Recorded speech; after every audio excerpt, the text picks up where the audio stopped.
Hello students, so welcome to the rapid revision series by the RG Academy।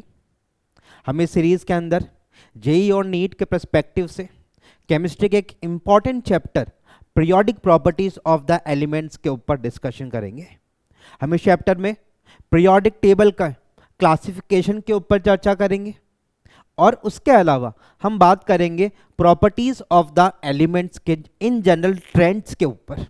आइए हम सबसे पहले शुरू करते हैं with the first type of classification, that is laws of triad. Laws of triad में Dobereiner ने क्या किया था, सिमिलर फिजिकल और केमिकल प्रॉपर्टीज के जो एलिमेंट्स थे उनमें उन्होंने तीन तीन एलिमेंट का सेट बनाया। उस तीन एलिमेंट के सेट को हम क्या बोलते हैं, ट्रायड बोलते हैं। ठीक है, क्या किया उन्होंने, ट्रायड्स फॉर्म किए, राइट और ट्रायड्स को in the increasing atomic mass arrange किया and what he got is कि जो मिडल एलिमेंट है उसका जो एटॉमिक मास है वो क्या है, approximately average of the first and third element उनको देखने को मिला। राइट तो यहां पे इंपॉर्टेंट बात क्या है ध्यान रखने की कि जो दूसरा एलिमेंट है उसका जो एवरेज एटॉमिक मास है वो पहले और तीसरे एलिमेंट के एवरेज के अप्रॉक्सीमेटली बराबर है। ये पहला पॉइंट आपको यहां ध्यान रखना है। ठीक है, उसके अलावा ध्यान रखने की बात क्या है कि उनको कौन कौन से ऐसे ट्रायड्स देखने को मिले।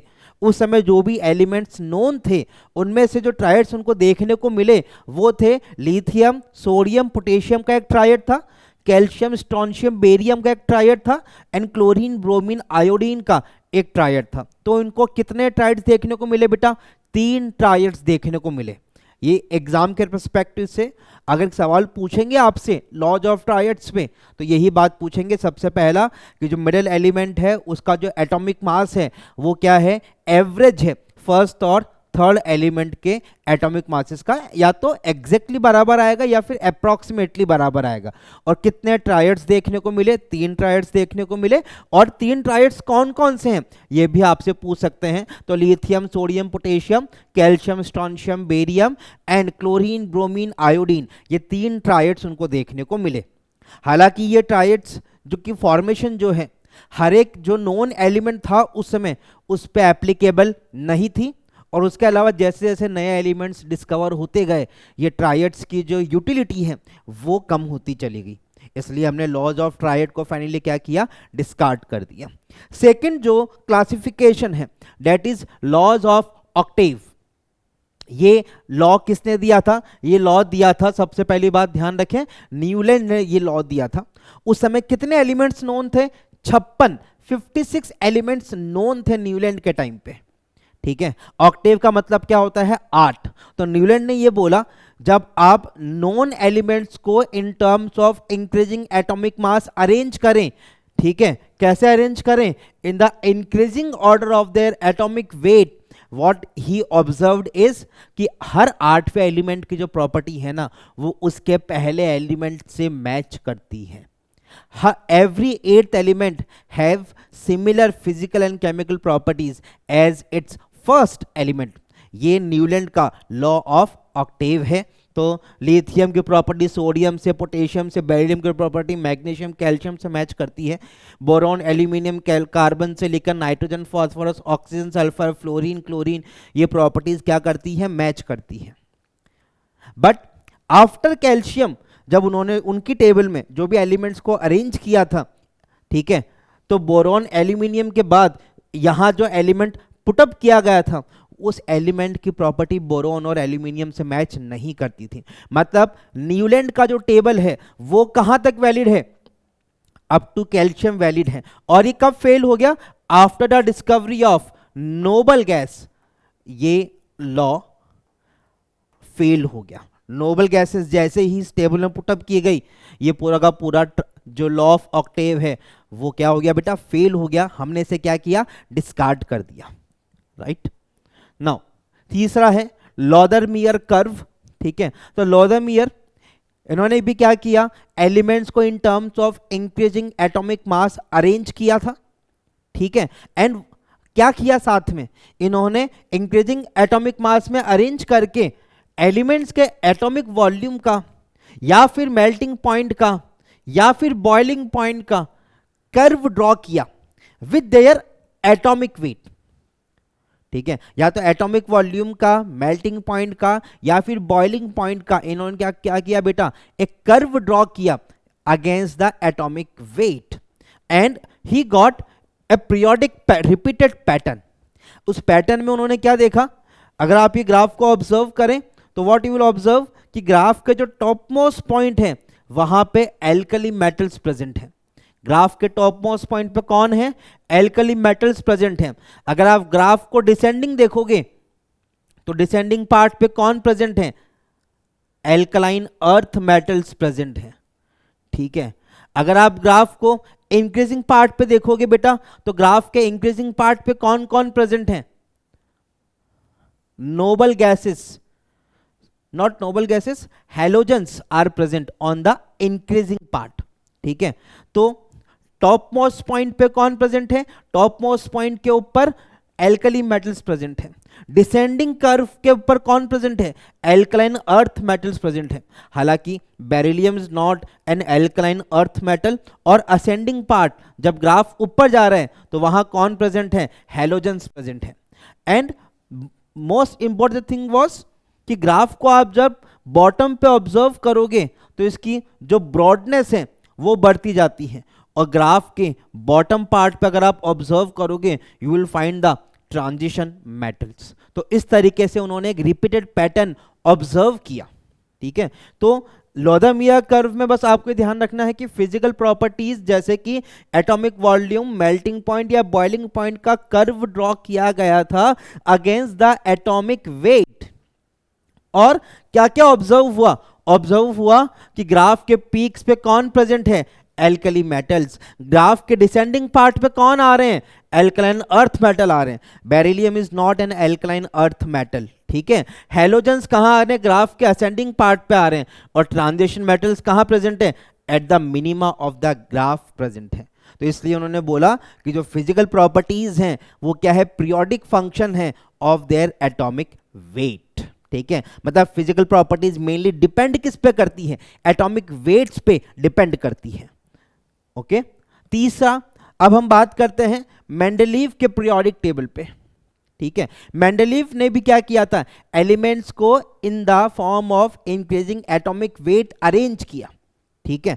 तो मेंडलीव के टाइम पे कितने एलिमेंट्स नोन थे, 63 एलिमेंट्स नोन थे। न्यूलैंड के टाइम पे 56 एलिमेंट्स नोन थे, मेंडलीव के टाइम पे 63 एलिमेंट्स नोन है, ठीक है। उन्होंने क्या किया, एलिमेंट्स को इंक्रीजिंग एटॉमिक वेट के फॉर्म में अरेंज किया, और इस बात का खास तौर पर ध्यान रखा जो कि न्यूलैंड की टेबल में ध्यान नहीं रखा गया था। मेंडलीव की टेबल में यह बात खास तौर पर ध्यान रखी गई कि जिस एलिमेंट की प्रॉपर्टी जहां मैच करती है उस एलिमेंट को उसी के दूसरे एलिमेंट के साथ पुटअप किया जाएगा, उसी एलिमेंट्स के साथ पुटअप किया जाएगा जिसकी प्रॉपर्टीज उस एलिमेंट के साथ मैच करती हैं। और जहां प्रॉपर्टी मैच नहीं करती थी, मेंडलीव ने क्या किया, वहां पे गैप छोड़ दिए और बोला कि ये एलिमेंट्स फ्यूचर में डिस्कवर हो सकते हैं, ठीक है। तो मेंडलीव के टेबल के अंदर टोटल कितने ग्रुप्स प्रेजेंट थे, टोटल 8 ग्रुप्स प्रेजेंट थे। टोटल कितने ग्रुप्स प्रेजेंट है, 8 ग्रुप प्रेजेंट हैं, और total 7 horizontal rows during the time of Mendeleev की टेबल में उन्होंने पुटअप किए थे। और ग्रुप 1 से ग्रुप 7 जो हैं, इन्होंने इनको 2 सब ग्रुप में डिवाइड किया। सब ग्रुप ए के अंदर यूजुअली हमें क्या देखने को मिलते हैं, एस और पी ब्लॉक के एलिमेंट्स देखने को मिलते हैं, और सब ग्रुप बी के अंदर हमें क्या देखने को मिलते हैं, डी ब्लॉक के एलिमेंट्स हमें देखने को मिलते हैं, ठीक है। ग्रुप नंबर 8 में कोई भी सब ग्रुप नहीं था, ठीक है, नो सब ग्रुप। ग्रुप नंबर 8 में हमें कोई भी सब ग्रुप देखने को नहीं मिला, ये बात क्लियर है क्या।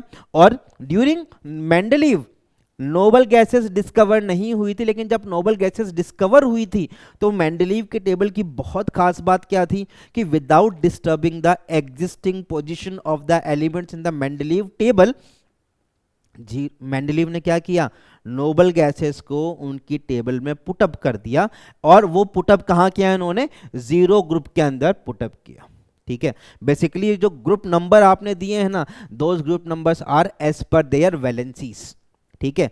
कैसे हैं अकॉर्डिंग उनके वैलेंसी के अकॉर्डिंग है, ठीक है। ग्रुप नंबर किसके अकॉर्डिंग है, वैलेंसी के अकॉर्डिंग है। ग्रुप नंबर किसके अकॉर्डिंग है बेटा, वैलेंसी के अकॉर्डिंग ग्रुप नंबर मेंडेलीव के टेबल में दिए गए थे। ओके, तो यह है इस टाइप से मेंडेलीव की टेबल। तो मेंडेलीव के टेबल के अंदर देखिए, ये जीरो ग्रुप के अंदर कौन प्रेजेंट है, जीरो ग्रुप के अंदर नोबल गैसेस प्रेजेंट है। ग्रुप नंबर 1 के अंदर दो सब ग्रुप हैं, 1A एंड 1B। 1A के अंदर एस ब्लॉक के एलिमेंट है और 1B के अंदर क्या है, 1B के अंदर डी ब्लॉक के एलिमेंट्स हैं, ट्रांजिशन एलिमेंट्स हैं। इस तरीके से उन्होंने इस टेबल को अरेंज किया। ग्रुप नंबर 8 में कोई भी सब ग्रुप प्रेजेंट नहीं है और ग्रुप नंबर 8 में टोटल 9 एलिमेंट्स प्रेजेंट हैं। कितने एलिमेंट्स प्रेजेंट है टोटल, 9 एलिमेंट्स सब ग्रुप नंबर 8 में प्रेजेंट है, राइट। और ये वैलेंसीज उन्होंने किस तरह से जज की, ये वैलेंसीज जज की on the basis of the reaction of the elements with oxygen and hydrogen, ठीक है। जैसे सब ग्रुप 1 के अंदर जो ऑक्साइड्स का फॉर्मूला ऑब्टेन हुआ that is R2O, R is the element here. सब ग्रुप 2 के अंदर RO, सब ग्रुप नंबर 3 के अंदर R2O3, ग्रुप नंबर 4 के अंदर RO2, ग्रुप नंबर 5 में R2O5, ग्रुप नंबर 6 में RO3, ग्रुप नंबर 7 में R2O7 एंड ग्रुप नंबर 4 में क्या है, RO4।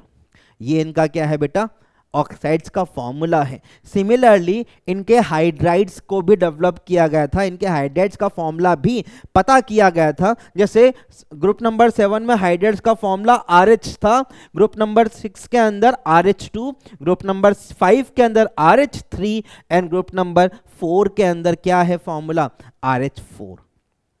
तो क्या क्या चीज़ें आपसे पूछी जा सकती हैं, इनके ऑक्साइड्स के फॉर्मूलाज पूछे जा सकते हैं। हर सब ग्रुप के अंदर ऑक्साइड्स का फॉर्मूला बता दो, हर ग्रुप के अंदर आप इनके हाइड्रेट्स का फॉर्मूला बता दो, यह आपसे पूछा जा सकता है। ये ग्रुप नंबर यहाँ पे क्या डिनोट करते हैं, ग्रुप नंबर वैलेंसी को डिनोट करते हैं, ये भी आपसे पूछा जा सकता है, ठीक है। और मेंडलीव की टेबल किस पे बेस्ड है, एटॉमिक वेट्स पे बेस्ड है। कैसे अरेंज किया, जहाँ पे एलिमेंट्स की प्रॉपर्टीज मैच करती है उन्होंने उन एलिमेंट्स को सेम ग्रुप में पुटअप कर दिया, और जहाँ प्रॉपर्टी मैच नहीं करती थी उन्होंने वहाँ पे खाली स्पेसेस छोड़ दिए, उन्होंने वहाँ पे क्या किया, खाली जगह छोड़ दी, ठीक है। यह आपसे पूछा जा सकता है।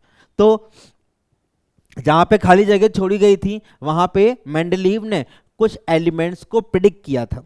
ये भी अगर मेंडलीव की टेबल से सवाल आता है तो एक इंपॉर्टेंट सवाल बन सकता है कि वो एलिमेंट्स कौन कौन से हैं। तो मेंडलीव ने क्या किया, गैलियम का एग्जिस्टेंस प्रिडिक्ट किया था, जर्मेनियम का एग्जिस्टेंस प्रिडिक्ट किया था और स्कैंडियम का भी एग्जिस्टेंस प्रिडिक्ट किया था।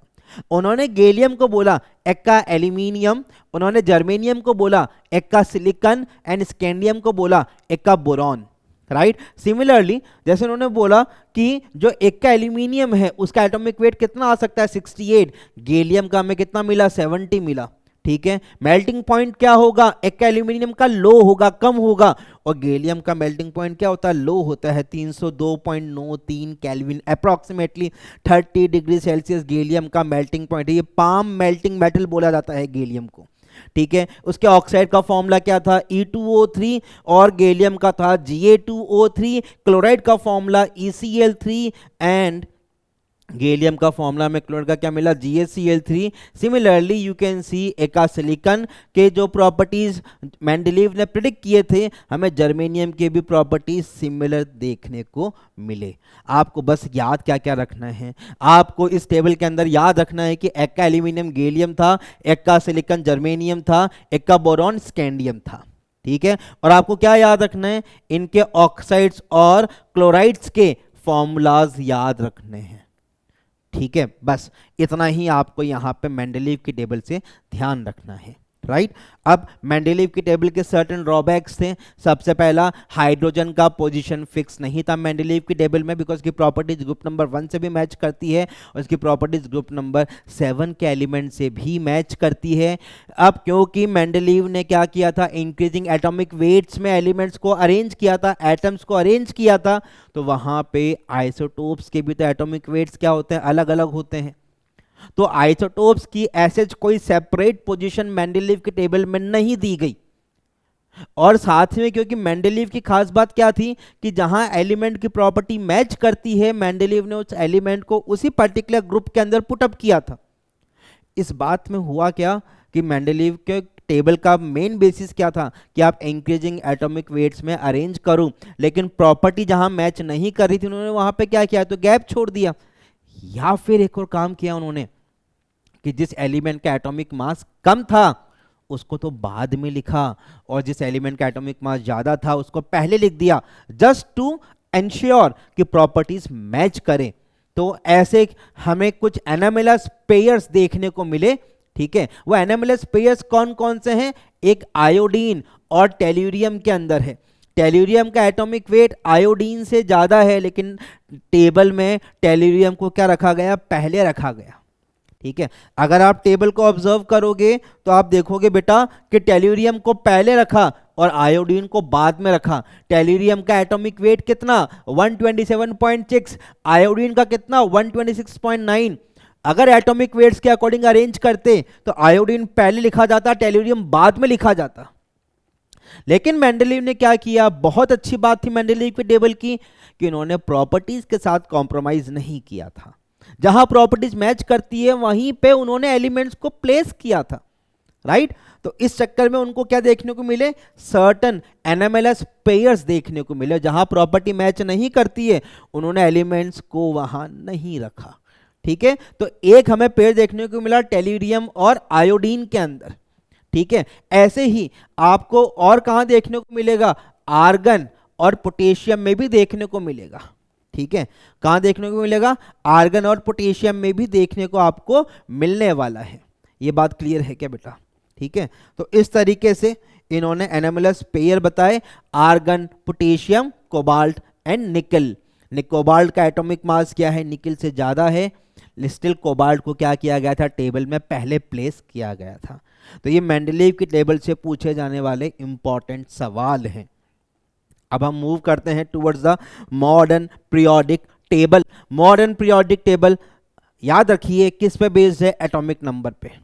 तो ये बोलते हैं कि फिजिकल और केमिकल प्रॉपर्टीज एलिमेंट्स की जो है वो पीरियोडिक फंक्शन है एटॉमिक नंबर का। मतलब एक particular interval of the atomic number के बाद प्रॉपर्टीज क्या करेंगी, अपने आप को रिपीट करना चालू करेंगी। तो कैसे पता लगा कि एटॉमिक नंबर पे प्रॉपर्टीज डिपेंडेंट है? तो हेनरी मोजले ने क्या किया था, मेटल्स के ऊपर हाई स्पीड पे इलेक्ट्रॉन्स बम्बार्ड किए थे, लाइक कैथोड रेस। और कैथोड रेस क्या करती हैं, जब हैवी मेटल्स पे बम्बार्ड की जाती है तो वो क्या प्रोड्यूस करती है, एक्स रेज प्रोड्यूस करती है। तो वहां पे क्या प्रोड्यूस हुई, एक्स रेज प्रोड्यूस हुई। और वहां पे जो एक्स रेज प्रोड्यूस हुई उनकी फ्रीक्वेंसी को जब ऑब्जर्व किया गया तो स्क्वायर रूट ऑफ फ्रीक्वेंसी जो है ना वो प्रोपोर्शनल थी एटॉमिक नंबर के। और हमें इनका ग्राफ कैसा देखने को मिला, एक स्ट्रेट लाइन कर्व देखने को मिला। तो स्क्वायर रूट ऑफ फ्रीक्वेंसी को जब एटॉमिक नंबर के साथ ड्रॉ किया गया हमें एक स्ट्रेट लाइन कर्व देखने को मिला। और लेकिन जब आप यही curve square root of frequency का एटॉमिक मास के साथ ड्रॉ करते हो तो ये ग्राफ स्ट्रेट लाइन कर्व नहीं था। ठीक है, तो यहां से हमें पता लगा कि जो एटॉमिक नंबर है वो क्या है, एक फंडामेंटल प्रॉपर्टी है एलिमेंट की। ओके, तो यहां से मॉडर्न पीरियोडिक लॉ क्या बोलता है कि physical and chemical properties are the periodic function of the atomic number. और क्या याद रखना आपको कि स्क्वायर रूट ऑफ फ्रीक्वेंसी जो है वो proportional to the atomic number है। इनका ग्राफ कैसा आता है, स्ट्रेट लाइन ग्राफ आता है। Square root of frequency versus atomic mass is not a straight line curve. ठीक है, ये बात अपने को ध्यान रखनी है। तो ये मेंडलीव जो मॉडर्न पीरियोडिक टेबल है वो कुछ इस तरीके से आपको देखने को मिलती है। मॉडर्न पीरियोडिक टेबल को अगर आप मेंडलीव की टेबल से कनेक्ट करो तो ये जो ग्रुप नंबर 1 है, यहाँ पे देखो आप टोटल कितने ग्रुप्स हैं, 18 ग्रुप हैं।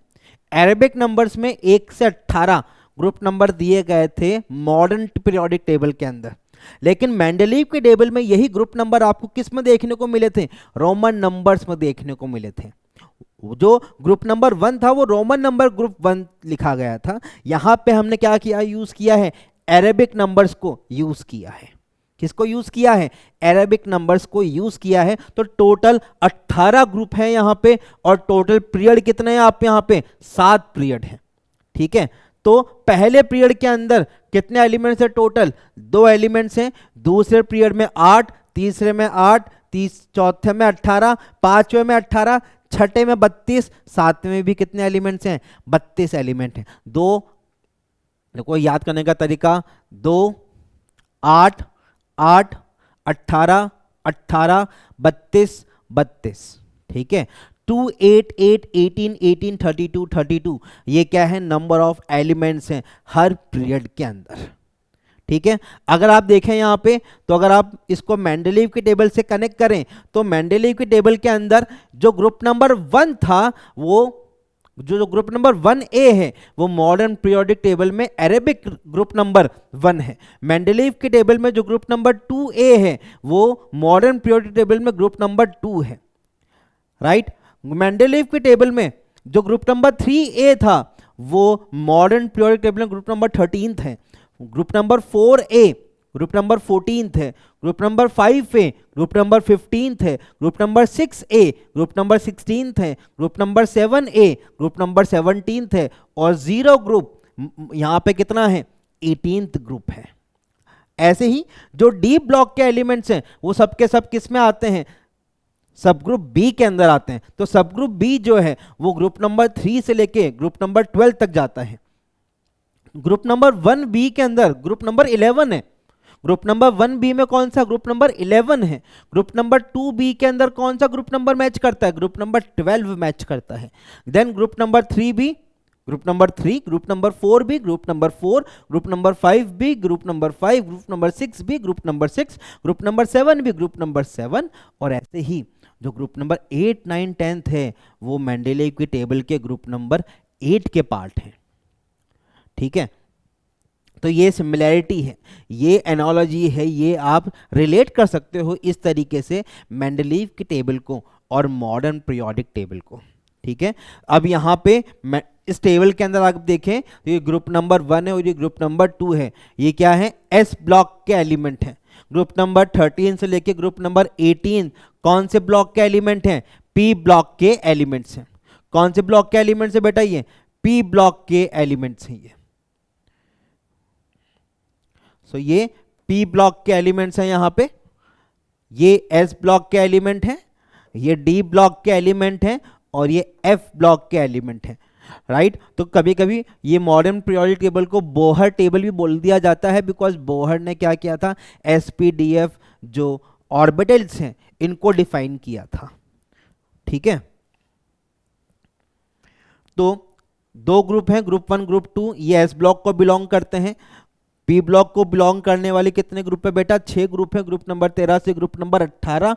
डी ब्लॉक को बिलोंग करने वाले ग्रुप 3 से ग्रुप 12, तो 18 ग्रुप में एसपीडी कवर हो गया। तो एफ ब्लॉक कहाँ होता है, ये हिडन होता है ग्रुप नंबर 3 के अंदर। ग्रुप नंबर 3 में जब आप लैंथनम और एक्टिनियम की बात करते हो तो लैंथनम के साथ ये 14 एफ ब्लॉक के एलिमेंट्स प्रेजेंट होते हैं, और एक्टिनियम के साथ ही ये 14 एफ ब्लॉक के एलिमेंट्स प्रेजेंट होते हैं। तो लैंथनम के साथ सीरियम से लेकर लुटेशियम तक, एंड एक्टिनियम के साथ थोरियम से लेकर लॉरेंशियम तक के एलिमेंट्स प्रेजेंट होते हैं। ठीक है, ये मॉडर्न पीरियोडिक टेबल की खास बात है। अगर आप हर टेबल को ऑब्जर्व करें तो अगर आप हर पीरियड को ऑब्जर्व करें यहाँ पे, तो हर एक पीरियड जो होता है वो एक एल्कली मेटल से चालू हो रहा है। हर एक पीरियड कहां से चालू हो रहा है, एक एल्कली मेटल से चालू हो रहा है। और एल्कली मेटल्स का इन जनरल कॉन्फ़िगरेशन क्या होता है, NS1, except group number 1। Group number 1 NS1 configuration तो है लेकिन वो एक एल्केली मेटल नहीं है। ग्रुप नंबर 1 एल्केली मेटल से चालू नहीं होता। ऐसे ही हर एक जो पीरियड है ना बेटा, ठीक है, हर एक पीरियड जो है वो कहाँ खत्म हो रहा है, हर एक पीरियड जो है बेटा वो खत्म हो रहा है एक नोबल गैस पे, जिसका कॉन्फ़िगरेशन क्या है इन जनरल NS2NP6 है। In general configuration for noble gases क्या होता है, NS2NP6 होता है। ओके, और हीलियम इस कॉन्फ़िगरेशन को फॉलो नहीं करता। ठीक है, हीलियम इस कॉन्फ़िगरेशन को फॉलो नहीं करेगा। हीलियम का कॉन्फ़िगरेशन कितना है 1s2। तो आप इस बात का ध्यान रखिए कि हर एक पीरियड चालू कहाँ से होता है, एक एल्कली मेटल से चालू होता है एक्सेप्ट ग्रुप नंबर 1। हर एक पीरियड खत्म कहाँ पे होता है, एक नोबल गैस पे खत्म होता है जिसका कॉन्फ़िगरेशन क्या है NS2NP6। हीलियम इस कॉन्फ़िगरेशन को फॉलो नहीं करता। एक खास बात जो सबके दिमाग में आती है कि हीलियम कौन से ब्लॉक का एलिमेंट है, तो याद रखिए स्ट्रिक्टली हीलियम कौन से ब्लॉक का एलिमेंट है, S ब्लॉक का एलिमेंट है। ठीक है, बट इसकी प्रॉपर्टी जो है वो नोबल गैसेस से मैच करती है, इसलिए इसे आपने कहाँ पुटअप किया, इसलिए आपने इसे पुटअप किया है ग्रुप नंबर 18 के अंदर। हाइड्रोजन का कोई भी ग्रुप फिक्स नहीं है, वो ग्रुप नंबर 1 का भी पार्ट हो सकता है, वो ग्रुप नंबर 17 का पार्ट भी हो सकता है। ठीक है, राइट। अब हर एक पीरियड में एलिमेंट्स कितने आते हैं, तो वो आते हैं उस पीरियड के अंदर कितने ऑर्बिटल्स अवेलेबल हैं। ठीक है, कितने ऑर्बिटल्स अवेलेबल हैं उस पर डिपेंड करता है। तो अगर आप देखें तो पीरियड नंबर 1 के अंदर 2 एलिमेंट्स हैं, क्यों, बिकॉज वहां पे कौन सा ऑर्बिटल अवेलेबल है, सिर्फ 1s, और 1s में कितने इलेक्ट्रॉन्स आते हैं, 2। ठीक है, तो 2 एलिमेंट्स आते हैं पीरियड नंबर 1 के अंदर। पीरियड नंबर 2 के अंदर अवेलेबल कौन से होते हैं, 2s और 2p। 2s में 2, 2p में 6, 2 और 6 कितने हो गए, 8, तो 8 एलिमेंट्स आते हैं। पीरियड नंबर 3 के अंदर 3s और 3p अवेलेबल होते हैं फिलअप होने के लिए। ओके, तो यहां पे भी कितने एलिमेंट्स हो गए, 8। जब आप पीरियड नंबर 4 में एलिमेंट्स को फिलअप करने जाते हैं, पीरियड नंबर 4 में जब एलिमेंट्स फिलअप होते हैं तो वहां इलेक्ट्रॉन्स कहां फिलअप होते हैं, 4s में, 3d के अंदर एंड 4p ऑर्बिटल के अंदर। 4s में 2, 3d में 10 एंड 4p के अंदर 6। सो 2 + 6 + 10 कितना हो गया टोटल, 18। इसलिए 4th पीरियड में टोटल एलिमेंट्स कितने आ रहे हैं, 18 एलिमेंट्स आ रहे हैं। ऐसे ही पीरियड नंबर 5 के अंदर एलिमेंट्स कितने आ रहे हैं, 18 एलिमेंट्स आ रहे हैं। अगेन सेम फंडा अप्लाई हो रहा है यहाँ पे कि 5s में 2 इलेक्ट्रॉन, 4d में 10 इलेक्ट्रॉन एंड 5p में 6 इलेक्ट्रॉन्स। टोटल इतने इलेक्ट्रॉन्स कितने हो गए बेटा, 18 एलिमेंट्स आ जाएंगे वहां पे इस तरीके से। ऐसे जब आप पीरियड नंबर 6 की बात करते हो तो वहां पे ऑर्बिटल्स कौन कौन से फिलअप होते हैं, 6s, 4f, 5d and 6p orbitals. यहाँ पे आप काउंटिंग कर लीजिएगा, s के 2, f के 14, d के 10 और p के कितने हो गए 6, 32 सम आ जाता है। तो पीरियड नंबर 6 में 32 एलिमेंट्स आते हैं, और ऐसे पीरियड नंबर 7 में भी कितने एलिमेंट्स आएंगे, 32 एलिमेंट्स आएंगे। और ये कैसे पता किए कि कौन से पीरियड में कौन से ऑर्बिटल फिलअप होने वाले हैं, तो ये अफबाउ प्रिंसिपल पे बेस्ड है। ठीक है, अफबाउ प्रिंसिपल क्या बोलता है, 1s के बाद 2s भरेगा, 2s के बाद 2p, 2p के बाद 3s, 3p के बाद 3s के बाद 3p, 3p के बाद 4s भरता है, देन 3d भरता है, उसके बाद 4p भरता है, फिर 5s भरता है, उसके बाद 4d भरेगा, फिर 5p भरेगा, 6s, 6s के बाद 4f, 4f के बाद 5d, 5d के बाद 6p, उसके बाद 7s में इलेक्ट्रॉन जाते हैं, फिर 5f में जाते हैं, फिर 6d में जाते हैं, फिर 7p में जाते हैं। तो आप क्या देख रहे हो बेटा, जब भी एक नया ऑर्बिटल फिलअप होना चालू होता है, जब भी एक नया पीरियड चालू होता है तो पहला इलेक्ट्रॉन s में जाता है। जब भी एक नया पीरियड चालू होगा पहला इलेक्ट्रॉन s में जाएगा। जब भी थर्ड पीरियड चालू होगा तो इलेक्ट्रॉन 3s में जाएगा। जब भी फोर्थ पीरियड चालू होगा पहला इलेक्ट्रॉन 4s में जाएगा। जब भी फिफ्थ पीरियड चालू होगा पहला इलेक्ट्रॉन 5s, ऐसे 6 पीरियड में 6s और 7 पीरियड में 7s में पहला इलेक्ट्रॉन जाता है। और जब भी पहला पीरियड, जब भी एक पर्टिकुलर पीरियड की एंडिंग आएगी उसका आखिरी इलेक्ट्रॉन कहाँ जाता है, उसके p में जाता है। तो अब बिकॉज फर्स्ट शेल के अंदर 1p तो होता नहीं है, इसलिए वहाँ पे 1s में इलेक्ट्रॉन जाते हैं। ठीक है, सेकंड शेल के अंदर we find 2s and 2p also. Right. तो जब 2p पूरा भर जाएगा तब क्या होगा, सेकंड पीरियड खत्म हो जाएगा। जब 3p पूरा भर जाएगा जब क्या होगा, थर्ड पीरियड खत्म हो जाएगा। जब 4p पूरा भर जाएगा तब क्या होगा, फोर्थ पीरियड खत्म हो जाएगा। 4s से चालू होगा, 4p पे खत्म होगा, बीच में 3d आ गया। तो 4s के 2, 3d के 10, 4p के 6, टोटल सम कितना हो गया, 18 हो गया। 5s से 5p तक जाने पे बीच में 4d भी आ रहा है। 6s से 6p तक जा रहे हो आप तो बीच में 4f और 5d के भी क्या होंगे, इलेक्ट्रॉन्स के फिलिंग होगी। तो इस तरीके से क्या हुआ बेटा, यहाँ पे एलिमेंट्स का नंबर आप पता करते हो हर एक पीरियड के अंदर। क्या ये बात क्लियर है क्या सबको? ओके, चलिए जी। अब स्टेट क्लियर, जैसे आपको मैंने बताया कि हीलियम क्या है, एक एस ब्लॉक का एलिमेंट है, एक्सेप्ट हाइड्रोजन का कोई ग्रुप नंबर फिक्स नहीं होता, ठीक है। एस ब्लॉक को हम कलेक्टिवली, एस और पी ब्लॉक को हम कलेक्टिवली क्या बोलते हैं, रिप्रेजेंटेटिव एलिमेंट्स बोलते हैं। डी ब्लॉक एलिमेंट्स को अपन क्या बोलते हैं, ट्रांजिशन सीरीज बोलते हैं। डी ब्लॉक के अंदर टोटल 4 ट्रांजिशन सीरीज हैं, 3D 4D 5D 6D। 3D series का मतलब वो एलिमेंट का आखिरी इलेक्ट्रॉन 3D सबशेल में जा रहा है। 4D सीरीज का मतलब वो एलिमेंट का आखिरी इलेक्ट्रॉन 4D सबशेल में जा रहा है। तो 4 ट्रांजिशन सीरीज हैं, 3D 4D 5D 6D। 3D में ग्रुप नंबर 3 से ग्रुप नंबर 12 के एलिमेंट्स आते हैं, मतलब स्कैंडियम से जिंक आते हैं।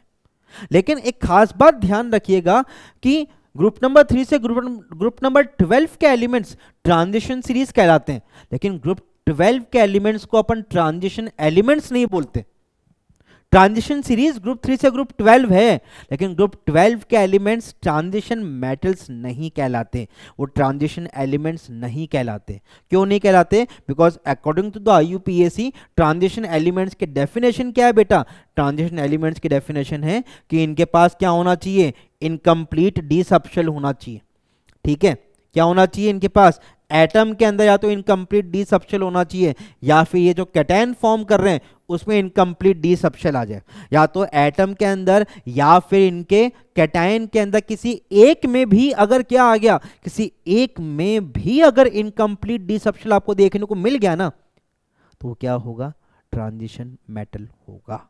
और अगर नहीं दिखने को मिला वो ट्रांजिशन मेटल नहीं होगा। जैसे जिंक में, जिंक का न्यूट्रल फॉर्म ले लो या जिंक का 2+ फॉर्म ले लो, दोनों में 3D10 आता है, डी इनकम्प्लीट नहीं है, इसलिए जिंक एक ट्रांजिशन एलिमेंट नहीं होता।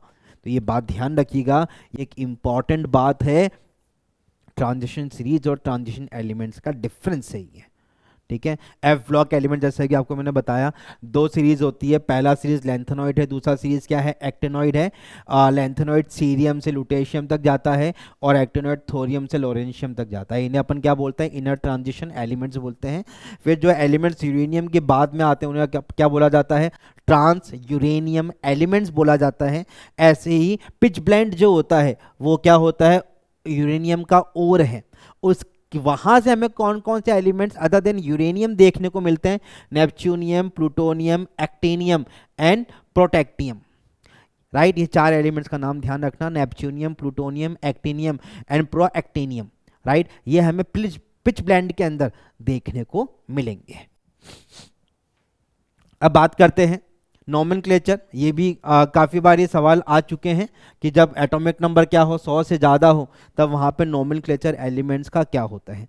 तो आप किसी भी एलिमेंट का जब आप सिंबल लिखते हो तो हमें पता है कि पहला लेटर तो कैपिटल लिखा जाता है, ठीक है, बाकी के लेटर्स क्या लिखे जाते हैं, स्मॉल में लिखे जाते हैं।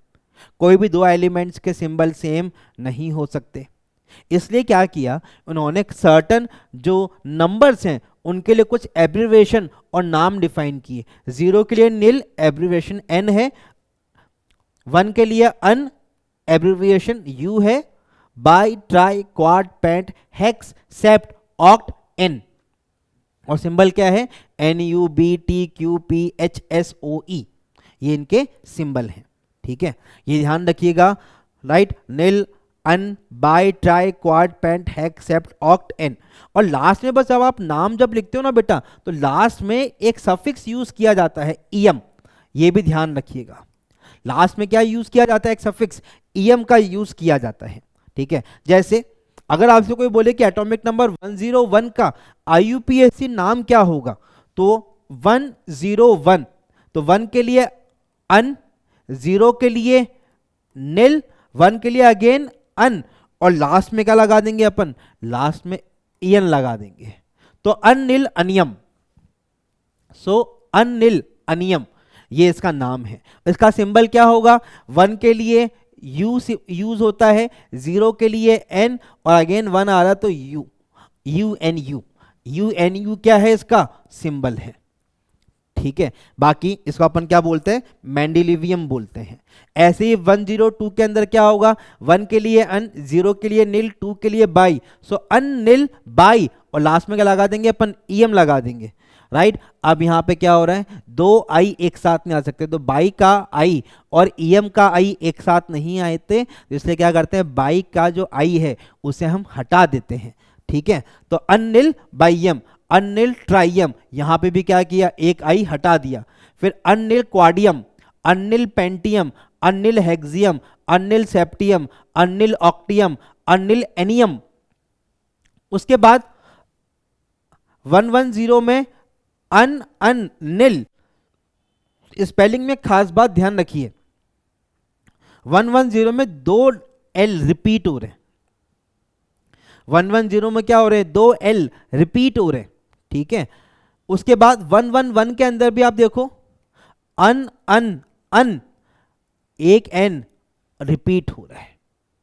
ठीक है, उसके बाद 112 अन अन बाइयम, 113 अन अन ट्राइयम, 114 अन अन क्वाडियम, 115 अन अन पेंटियम। इस तरीके से क्या करते हैं बेटा, इनका IUPAC नाम लिखा जाता है। इस तरीके से आप इनका सिंबल लेते हैं, जैसे 108 के अंदर 1 का सिंबल U, 0 का सिंबल N और 8 का सिंबल O, ऑक्टियम, तो UNO। ठीक है, और इस तरीके से आप ये एलिमेंट्स का नाम भी ध्यान रखेंगे तो आप फायदे में रहेंगे ड्यूरिंग द एग्जामिनेशन। और ये नाम हमें याद कैसे रखने हैं, कौन से एलिमेंट के एटॉमिक नंबर पे कौन सा नाम आने वाला है। सो डोंट वरी गाइस, हम जब DF ब्लॉक का रैपिड रिवीजन सीरीज करेंगे मैं आपको इनके नाम को भी याद करने का तरीका जरूर बताऊंगा। चलिए जी, अब मूव करते हैं towards the periodic trends of the elements के ऊपर। ठीक है, किस पे मूव करते हैं, पीरियोडिक ट्रेंड्स ऑफ एलिमेंट्स पे मूव करते हैं। तो पहला पीरियोडिक ट्रेंड है shielding effect, effective nuclear charge. फिर हम मूव करेंगे एटॉमिक रेडियस के ऊपर, फिर ionisation energy, electron affinity, electronegativity and the properties which are getting affected by the electronegativity, इन पे हम चर्चा करेंगे। तो सबसे पहला क्या है बेटा, सबसे पहला है screening effect and the effective nuclear charge. तो आइए इस बात को समझते हैं सबसे पहले। तो देखिए, जब आप बात करते हो हाइड्रोजन की, ठीक है, किसकी बात करते हैं अपन बेटा, हाइड्रोजन की अगर आप बात करें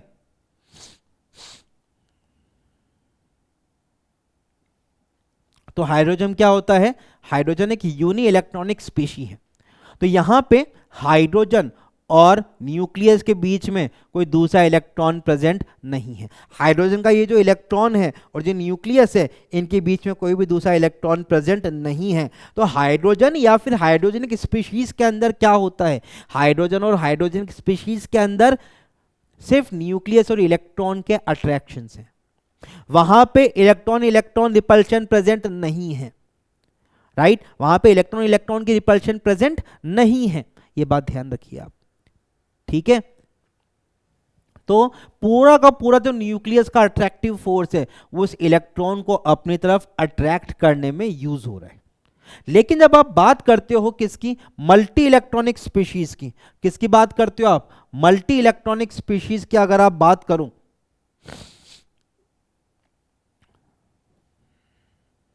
तो न्यूक्लियस, जैसे लिथियम की बात करें अगर हम,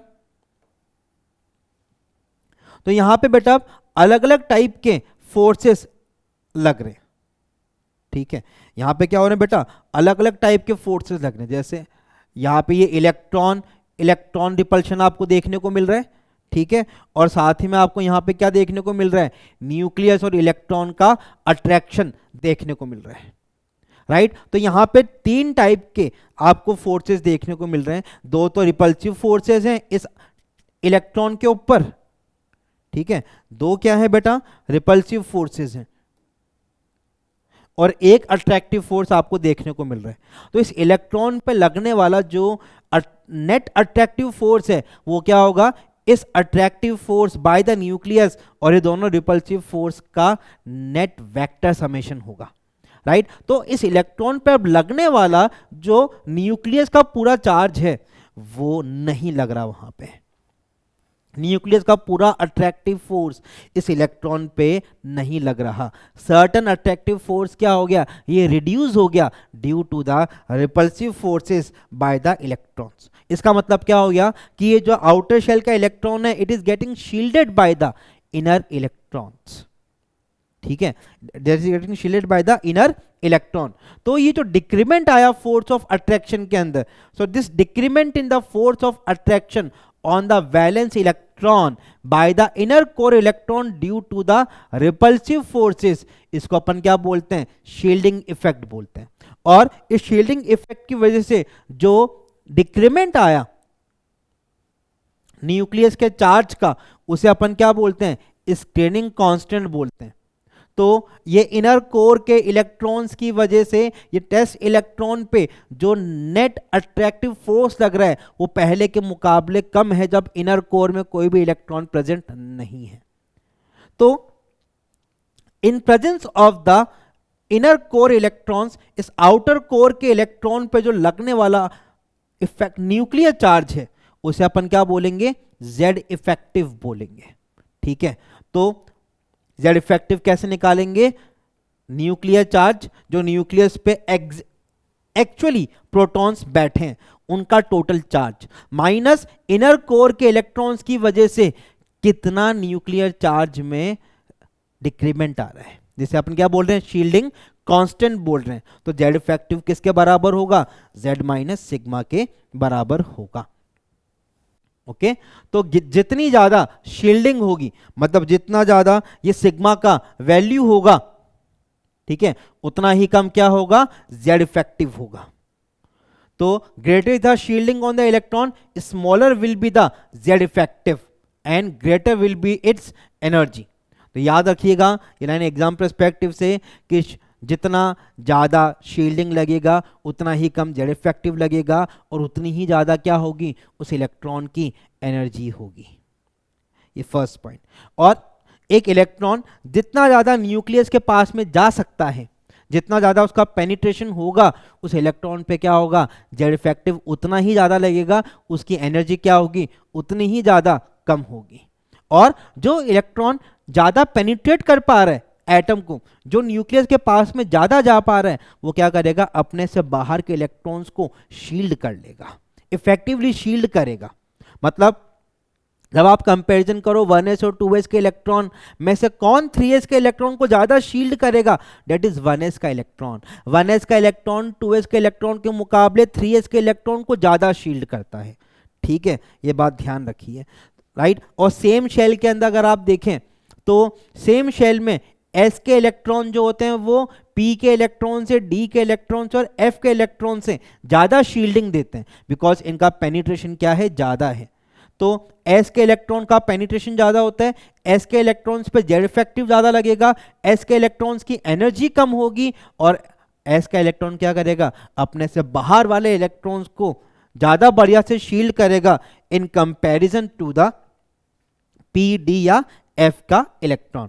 और एक इंपॉर्टेंट चीज और ध्यान रखिए कि d और f के जो ऑर्बिटल्स होते हैं इनका साइज क्या होता है, काफी ज्यादा होता है। ज्यादा साइज होने की वजह से यहाँ पे जो नेगेटिव चार्ज डेंसिटी है वो क्या है, काफी ज्यादा कम है। तो ये उतना इफेक्टिवली अपने से बाहर के इलेक्ट्रॉन को शील्ड नहीं कर पाएंगे जितना इफेक्टिवली s और p के इलेक्ट्रॉन्स की शील्डिंग होगी अपने से बाहर के इलेक्ट्रॉन के लिए। तो ns और np ज़्यादा इफेक्टिवली शील्ड करते हैं in comparison to the nd और nf इलेक्ट्रॉन्स। मतलब s और p के इलेक्ट्रॉन्स की शील्डिंग बहुत बढ़िया होती है in comparison to the d और f की shielding for the same shell. ये बात आप ध्यान रखिए, ठीक है। तो d और f की शील्डिंग अपन क्या बोलते हैं, बहुत ज़्यादा पुअर शील्डिंग है, वो उतना इफेक्टिवली शील्ड नहीं करते। तो एक्सपेरिमेंटल डेटा क्या बोलता है अपने को कि हाइड्रोजन के अंदर क्या है, ये यूनी इलेक्ट्रॉनिक स्पीशीज है ना, तो यूनी इलेक्ट्रॉनिक स्पीशीज में क्या होता है, अगर आप यूनी इलेक्ट्रॉनिक स्पीशीज की बात करें तो वहां पे शील्डिंग कांस्टेंट 0 होता है और वहां पे जेड इफेक्टिव जो होता है वो एटॉमिक नंबर के बराबर ही आपको देखने को मिलेगा। तो हाइड्रोजन के केस में क्या है, जो जेड इफेक्टिव वो 1 के बराबर है। In case of helium Z effective कितना आ रहा है, 1.69 आ रहा है। इसका मतलब क्या हुआ बेटा, इसका मतलब ये हुआ कि सेम सबशेल के इलेक्ट्रॉन्स भी क्या करते हैं, एक दूसरे को शील्ड करते हैं। ठीक है, सेम सबशेल के इलेक्ट्रॉन्स भी क्या कर रहे हैं, एक दूसरे को शील्ड कर रहे हैं। तो दोनों इलेक्ट्रॉन्स पे इंडिविजुअली लगने वाला इफेक्टिव न्यूक्लियर चार्ज कितना हो गया, 1.69 हो गया। लेकिन अगर यही हीलियम प्लस होता ना तो इफेक्टिव न्यूक्लियर चार्ज कितना लगता, 2 लगता। लेकिन जैसे ही वो हीलियम एटम रहा, अब इफेक्टिव न्यूक्लियर चार्ज कितना हो गया, 1.69 हो गया। राइट तो डाउन द ग्रुप जाने पे इफेक्टिव न्यूक्लियर चार्ज इंक्रीज कर रहा है और लेफ्ट साइड जाने पे भी क्या कर रहा है, इफेक्टिव न्यूक्लियर चार्ज इंक्रीज कर रहा है। तो on moving down the group Z effective क्या करता है, वैलेंस इलेक्ट्रॉन पे इंक्रीज करता है। ठीक है, and on moving left to right Z effective भी क्या करेगा, इंक्रीज करेगा। ये बात क्लियर है क्या, तो ये बात ध्यान रखिए। अब बात करते हैं अपन, अगला कौन सा है, एटॉमिक रेडियस। तो एटॉमिक रेडियस थियोरेटिकली अपन क्या बोलते हैं कि न्यूक्लियस और आउटरमोस्ट शेल के इलेक्ट्रॉन्स के जो बीच का डिस्टेंस है, इसे हम क्या बोलेंगे, एटॉमिक रेडियस बोलेंगे। लेकिन हाइजेनबर्ग के अकॉर्डिंग आप एक इलेक्ट्रॉन का एग्जैक्ट पाथ किसी एक एटम में नहीं बता सकते। वहां पे क्या होती है, अनसर्टेनिटी होती है उसके पोजिशन और मोमेंटम के अंदर, उसकी कोई शार्प बाउंड्री नहीं होगी। तो आप ऐसे एटॉमिक रेडियस को डिफाइन नहीं कर सकते इन द आइसोलेटेड फॉर्म। इसलिए हमने क्या किया, एटॉमिक रेडियस को डिटरमिन किया इन द बॉन्डेड स्टेट। कौन से स्टेट में डिटरमिन कर रहे हैं अपन, बॉन्डेड स्टेट में डिटरमिन कर रहे हैं। तो यहां पे 3 टाइप के हम एटॉमिक रेडियस को डिफाइन करते हैं। पहला है कोवेलेंट रेडियस, दूसरा है मेटेलिक रेडियस और तीसरा है van der Waal radius. Covalent radius हम डिफाइन करते हैं for the non metallic elements, metallic radius for metallic elements and van der Waal radius हम डिफाइन करते हैं generally for the noble gases. ऐसे वैन डर वाल रेडियस आप metals और non metals के लिए भी डिफाइन कर सकते हो। लेकिन हमारा तरीका क्या है डिफाइन करने का, कि हम नॉन मेटल्स के लिए क्या डिफाइन करेंगे, non metallic radius, covalent radius. Metallic elements के लिए मेटेलिक रेडियस डिफाइन करते हैं और नोबल गैसेस के लिए क्या डिफाइन करते हैं, van der Waal radius define करते हैं। लेकिन जब आप कंपैरिजन करते हो अलग अलग रेडियस का, तो आप हमेशा सेम टाइप की रेडियस ही कंपेयर करोगे। ठीक है, जैसे सपोज करो कि मुझे अगर हीलियम और लेट से लिथियम का साइज कंपेयर करना है, तो हीलियम के लिए हम नॉर्मली कौन सा लेते हैं, वैन डर वाल रेडियस। तो लिथियम के केस में हम क्या लेंगे, उनका वैन डर वाल रेडियस पे ही डिफाइन करेंगे चीज़ों को। ठीक है तो कोवेलेंट रेडियस में क्या होता है, it is 1/2 of the internuclear distance between the 2 identical atoms when they are bound together. ये इंपॉर्टेंट चीज है, by a single bond. Definition में क्या है, सिंगल बॉन्ड होना चाहिए। मतलब Cl अगर मुझे क्लोरीन एटम का रेडियस निकालना है तो मुझे क्या करना होगा, मुझे क्लोरीन क्लोरीन सिंगल बॉन्ड देखना होगा। मुझे अगर ऑक्सीजन का रेडियस निकालना है तो मुझे ऑक्सीजन ऑक्सीजन सिंगल बॉन्ड का रेडियस डिफाइन करना होगा। ठीक है, तो इन केस ऑफ क्लोरीन ये रेडियस अपने को कितना देखने को मिलता है, अप्रॉक्सीमेटली 99 पिकोमीटर देखने को मिलता है। ठीक है, मेटेलिक रेडियस अब आप डिफाइन करते हो तो आप क्या करते हो, मेटल के क्रिस्टलाइन फॉर्म के अंदर ये डिफाइन करते हो। ठीक है, तो यहाँ पे ओवरलैपिंग हम डिफाइन करते हैं, यहाँ पे ओवरलैपिंग देखते हैं, और यहाँ पे बिकॉज एक क्रिस्टलाइन फॉर्म है तो एटम्स क्या कर रहे हैं, एक दूसरे को जस्ट टच कर रहे हैं। तो सोडियम के रेडियस अपने को कितना देखने को मिलता है, 186 पिकोमीटर देखने को मिलता है, that is its metallic radius. जब आप बात करते हो, कंपैरिजन करते हो, जैसे मैंने क्या किया सोडियम के लिए, सोडियम जब गैसियस फॉर्म में होता है तब वो कौन से बॉन्डिंग Na2 के फॉर्म में जब प्रेजेंट होगा तो वहां पे वो क्या है, कोवेलेंट बॉन्डिंग बना के रह रहा है। तो in case of covalent bonding sodium की रेडियस कितनी आ रही है, 155 पिकोमीटर आ रही है। लेकिन जब वो मेटेलिक रेडियस में है, वो अपने सॉलिड स्टेट में प्रेजेंट है, तो वहां पे रेडियस कितनी आ रही है, 186 पिकोमीटर आ रही है। मतलब अगर आप एक एलिमेंट के लिए कंपेयर करोगे तो उसकी मेटेलिक रेडियस उसके कोवेलेंट रेडियस से क्या आएगी, ज्यादा आएगी। ऐसे ही जब आप वैन डर वाल रेडियस की बात करते हो तो वैन डर वाल रेडियस में क्या होता है, दो नेबरिंग एटम्स, दो अलग अलग मॉलिक्यूल्स के जो नेबरिंग एटम्स हैं, ठीक है, उनके न्यूक्लियस के बीच का डिस्टेंस निकालकर उन्हें आप डिवाइड बाय 2 करेंगे, तब आपको वहां पे क्या देखने को मिलेगा, उनका वैन डर वाल्स रेडियस देखने को मिलेगा। आप नोबल गैसेस के लिए क्या डिफाइन करते हो, van der Waals radius define करते हो, बिकॉज वो इन जनरल बॉन्डिंग के अंदर पार्टिसिपेट नहीं करते। और जब radius of noble gas compare कर रहे हो तो आप क्या कर रहे हैं, बाकी के एलिमेंट्स के कोवेलेंट रेडियस के साथ कंपेरिजन नहीं करोगे, बाकी के एलिमेंट्स के भी आप क्या लोगे, वैन डर वाल्स रेडियस को ही डिफाइन करोगे। जैसे क्लोरीन मॉलिक्यूल है, तो क्लोरीन मॉलिक्यूल के अंदर कोवेलेंट रेडियस कितना देखने को मिला अपने को, कितना मिलेगा, 99 पिकोमीटर। ऐसे वैन डर वाल्स रेडियस कितना देखने को मिल रहा है, 180 पिकोमीटर। इसका मतलब क्या हो गया कि क्लोरीन के लिए भी क्या है, वैन डर वाल्स रेडियस ज्यादा है देन द कोवेलेंट रेडियस। तो अगर आप इन जनरल देखोगे तो van der Waals radius is more than the metallic radius, is more than the covalent radius for a particular element. ये बात क्लियर हो गई क्या? तो ये वैन डर वाल्स रेडियस की कहानी है। वेरिएशन क्या है, वेरिएशन ये है कि इन जनरल जो है एटॉमिक रेडियस क्या होगा, लेफ्ट से राइट जाने पे डिक्रीज करती है और टॉप से बॉटम आने पे क्या करेगी, ये इंक्रीज करेगी। ठीक है, तो अगर आप मेटेरियल रेडियस की बात करो बेटा, आप अगर एटॉमिक रेडियस की बात करो तो on moving left to right क्या करती है, ये डिक्रीज करती है, and on moving top to bottom ये क्या करेगी, इंक्रीज करेगी। ठीक है, तो इसके बेसिस पे ये हमने एक चार्ट आपके लिए दिया है। अगर आप इस चार्ट को अच्छे से याद कर लेंगे ना, इस चार्ट को अच्छे से ऑब्जर्व कर लेंगे ना बेटा, आपका एटॉमिक रेडियस का सवाल गलत नहीं होने वाला। ठीक है, जब बात आती है एस और पी ब्लॉक के एलिमेंट की, डी एफ ब्लॉक के अंदर हम अलग से चर्चा करेंगे इन सारी चीज़ों की। तो आप देखिए, सबसे पहली चीज़ मैंने यहाँ पे डाउन द ग्रुप और लेफ्ट राइट का एरोज ड्रॉ नहीं किए हैं। ठीक है, जहाँ जहाँ वेरिएशन है थोड़ा वहीं पर ड्रॉ किया है। तो डाउन द ग्रुप तो साइज बढ़ता है, लेफ्ट साइड क्या करता है, साइज घटता है। और यहाँ पे जो डायरेक्शन ऑफ एरो है ना, वो है टुवर्ड्स द इंक्रीमेंट। तो अगर आप देखोगे बेटा, डायरेक्शन ऑफ एरो का अगर आप ऑब्जर्व करो, डायरेक्शन ऑफ एरो को ऑब्जर्व करने पे what you will find is कि कहाँ कहाँ पे देखो, हर जगह एरो डाउनवर्ड जा रहे हैं।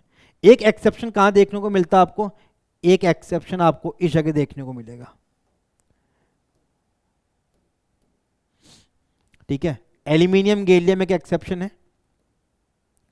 उम्मीद क्या थी कि गैलियम का साइज एल्यूमिनियम से ज्यादा होना चाहिए, लेकिन due to the poor shielding of 3d electrons in the gallium, gallium पे जेड इफेक्टिव बढ़ जाता है और गैलियम का साइज उम्मीद से क्या हो जाता है, कम हो जाता है।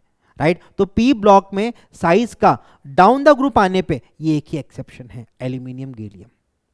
इनके आयनिक रेडियस का एक्सेप्शन नहीं है, आयनिक रेडियस तो गैलियम की ज़्यादा है देन एल्यूमिनियम। लेकिन जब आप बात किसी कर रहे हो, आप बात किसी कर रहे हो एटॉमिक रेडियस की, तो एल्यूमिनियम का साइज कम है और गैलियम का साइज क्या है, गैलियम का साइज कम है और एल्यूमिनियम का साइज क्या है, ज़्यादा है। ठीक है, मेन आपको ये चार्ट जो हेल्प करेगा वो एस ब्लॉक के अंदर हेल्प करेगा। ठीक है, तो एस ब्लॉक में देखो, एक तो उल्टा जेड का सिंबल बन रहा है।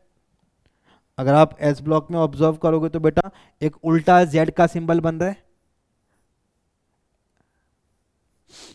है ना, इंक्रीमेंट वाला। उसके बाद अगर आप ऑब्जर्व करो लास्ट के 3 एलिमेंट्स की, ठीक है, तो यहां पे क्या बन रहा है, एन का सिंबल बन रहा है। ठीक है, ऐसे ही यहां पे भी क्या देखोगे आप, लास्ट के 3 एलिमेंट्स के अंदर एन का सिंबल आपको देखने को मिल रहा है। तो जब आप साइज कंपैरिजन करोगे, देखो जब आप साइज कंपैरिजन कर रहे हो ना बेटा, एक चीज ऑब्जर्व करना,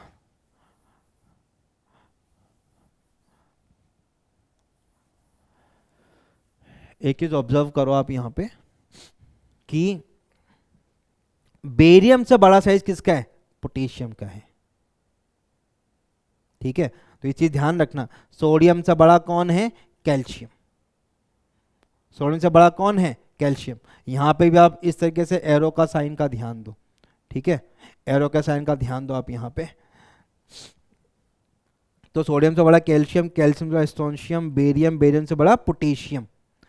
ठीक है, अगर याद रख लो बेरियम से बड़ा कौन है, पोटेशियम है, तो आपको सारी चीज़ें यहाँ पे क्लियर हो जाएंगी। मैग्नीशियम से बड़ा सोडियम, मैग्नीशियम से बड़ा कैल्शियम, सोडियम से बड़ा कैल्शियम। ठीक है, तो आप ये ध्यान रखोगे तो काम चल जाएगा आपका। ऐसे अगर आप देखेंगे तो मैग्नीशियम से बड़ा कौन है इस बार, इंडियम है। मैग्नीशियम से बड़ा कौन है, इंडियम है। गैलियम से बड़ा एल्यूमिनियम, एल्यूमिनियम से बड़ा मैग्नीशियम, मैग्नीशियम से बड़ा इंडियम, इंडियम से बड़ा थेलियम, थेलियम से बड़ा कैल्शियम। तो इस तरीके से आपको यहाँ पे क्या होगा बेटा, एक चार्ट प्रॉपर्ली देखने को मिलेगा। और ख़ास बात क्या है यहाँ पे, ये बहुत अच्छी बात है, मैंने यहाँ पे आपको लिख के दी है कि लिथियम की रेडियस आयोडीन से बड़ी है, ब्रोमीन से बड़ी है। आयोडीन और ब्रोमीन की रेडियस बेरिलियम से बड़ी है, और बेरिलियम की रेडियस क्लोरीन से बड़ी है। ठीक है, तो एक इंपॉर्टेंट चार्ट है आप लोगों के लिए। आप इस चार्ट का स्क्रीनशॉट लेके रख सकते हो बेटा, ये आपको काफ़ी ज़्यादा क्या करने वाला है, अभी हेल्प करने वाला है। तो आप इस चार्ट का बेटा बाकायदा एक स्क्रीनशॉट ले लीजिए, ये आपको काफ़ी ज़्यादा हेल्प करेगा इन योर एग्जामिनेशन। ठीक है, तो कहाँ कहाँ आपको ध्यान देना है, एक इस पोजीशन पे ध्यान देना है, ये उल्टा z ध्यान देना है। ठीक है, उसके बाद क्या ध्यान देना है आपको,